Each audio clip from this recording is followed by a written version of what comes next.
Hi friends, বাবুস কিচেনে সবাইকে welcome করে আজ আমি আপনাদের সামনে আরও একটি রেসিপি নিয়ে হাজির হয়েছি। আজকের রেসিপি খুবই সাধারণ, তা হলো কুচো চিংড়ি দিয়ে আলু পটল পোস্ত। গরম গরম ভাতের সাথে পরিবেশন করলে খেতে অসাধারণ লাগে। তা চলুন যাওয়া যাক রেসিপির দিকে, আর ভিডিওটি স্কিপ না করে লাস্ট পর্যন্ত দেখার জন্য অনুরোধ রইল। কড়া খুব ভালোভাবে গরম করে নিয়েছি। কড়ার মধ্যে দেবো সর্ষের তেল, দেবো নুন হলুদ মাখিয়ে রাখা কুচো চিংড়ি মাছগুলো হালকা করে ভেজে নেব। চিংড়ি মাছগুলো ভেজে নিয়েছি, তুলে নেব। মাছগুলো একদম হালকা করে ভেজে নিয়েছি। দেবো আবারও সর্ষের তেল। গরম হওয়ার পর ফোড়নে দেবো কালো জিরে, সাথে দেবো 4টে চেরা কাঁচা লঙ্কা, দেবো কেটে রাখা আলু টুকরো। কিছুক্ষণ সময় নিয়ে আলুগুলো হালকা করে ভেজে নেব।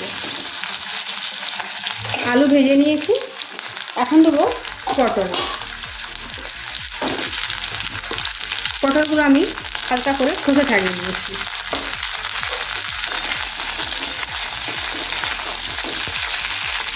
দেবো লবণ, হলুদের গুঁড়ো।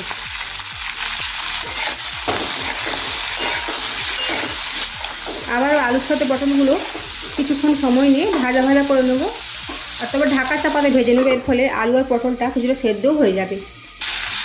মাঝে একবার ঢাকা খুলে নেড়ে নেব।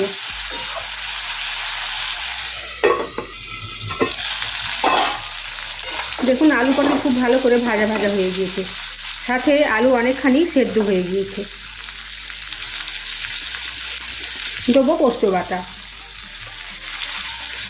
পোস্ত সবজির সাথে মিশিয়ে নেব। আর আবারও প্রায় 2 থেকে 3 মিনিট সময় নিয়ে পোস্তটা একটু কষিয়ে নেব এই আলু পটলের সাথে। পোস্ত বাটা কিছুক্ষণ সময় নিয়ে আলু পটলের সাথে একটু রান্না করে নিয়েছি বা কষিয়ে নিয়েছি। এখন দেবো জল। এখানে আমি গরম জল ব্যবহার করছি। খুব বেশি পরিমাণে জল দেওয়ার প্রয়োজন নেই, কারণ আলু এখানে প্রায় সেদ্ধ হয়ে এসেছে, আর পটল তো এমনিতেই নরম, খুব তাড়াতাড়ি সেদ্ধ হয়ে যায়। আর পুরো রান্নাটা আমি এখানে কাঁচা লঙ্কাই করছি, তাই ঝালের জন্য আর গুঁড়ো লঙ্কা ব্যবহার করলাম না। গ্রেভিটা এখন ফুটতে দেবো, তাই গ্যাসের ফ্লেম বাড়িয়ে দিয়েছি।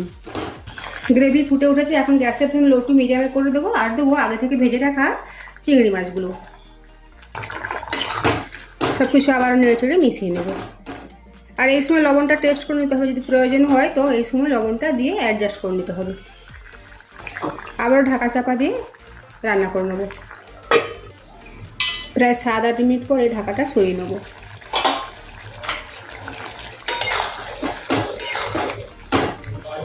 দেখুন, আলু খুব ভালোভাবে সেদ্ধ হয়ে গিয়েছে, আর গ্রেভিটা আর একটু শুকনো শুকনো করে নেব। তাই আর ঢাকা দেবো না, ঠিক এভাবেই ঢাকা খোলা অবস্থাতেই আরও 2 মিনিট মতো রান্না করে নেব। দেখুন, 2 মিনিট সময় নিয়ে রান্না করে নিয়েছি। একদম সবজি ঠিকঠাক হয়েছে, মানে গ্রেভি একদম ঠিকঠাক হয়েছে। এর থেকে আর বেশি শুকনো করব না। সবশেষে দেবো 1/2 চামচ মতো কাঁচা সর্ষের তেল। গ্যাসের ফ্লেম অফ করে দেবো। তৈরি হয়ে গেল আলু পটল চিংড়ি মাছ পোস্ত। তৈরি হয়ে গেল চিংড়ি দিয়ে আলু পটল পোস্ত। গরম ভাতের সাথে পরিবেশন করব। আজকের আমার এই রেসিপি যদি ভালো লেগে থাকে তো অবশ্যই কমেন্ট করে জানাবেন কেমন হয়েছে। সাথে লাইক, শেয়ার ও সাবস্ক্রাইব করার জন্য অনুরোধ রইল। আর পাশে থাকা বেল আইকন প্রেস করার অনুরোধ রইল আমার প্রতিদিনের ভিডিওটা আপডেট পাওয়ার জন্য। ভালো থাকবেন, সুস্থ থাকবেন। ফিরে আসছি অন্য কোনো রেসিপি নিয়ে। আর ভিডিওটি লাস্ট পর্যন্ত দেখার জন্য ধন্যবাদ।